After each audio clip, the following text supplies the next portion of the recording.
امام غزالی علیہ الرحمٰن نے ایک واقعہ لکھا جو میں مختصر پیش کروں گا، اور اس میں جو نور نکلتا ہے انشاءاللہ حضور غوث اعظم کے صدقے، مجدد پاک کے صدقے، سید اعلیٰ حضرت کے صدقے، امیر المجاہدین کے صدقے انشاءاللہ ہمارے دل میں وہ ضرور اپنا گھر بنائے گا۔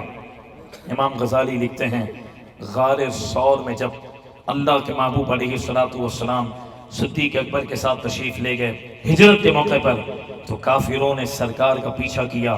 اللہ رب العالمین نے اپنے محبوب کی حفاظت کے لیے غار کے منہ پر مکری کو حکم دیا کہ وہ جالا بنا لے۔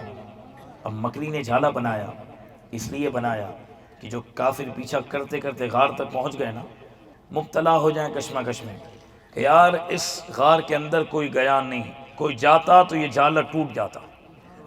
وہ رب ہے، اس نے اپنی حکمت فرمائی، اس کی خفیہ تدبیر ہے، فرمایا حضور کی حفاظت کے لیے مکریوں نے منہ پہ جالا بنا لیا، تو کافر سمجھے کو اندر نہیں، اندر ہوتا تو پھر جالا ٹوٹ جاتا۔ وہیں پر امام غزالی لکھتے ہیں کہ کبوتری نے انڈے دے دیے۔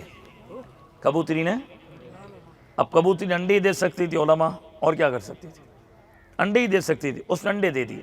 امام غزالی لکھتے ہیں آج بھی حرم کعبہ میں جو کبوتر اڑ رہے ہیں وہ اسی کبوتری کی نسل سے ہیں۔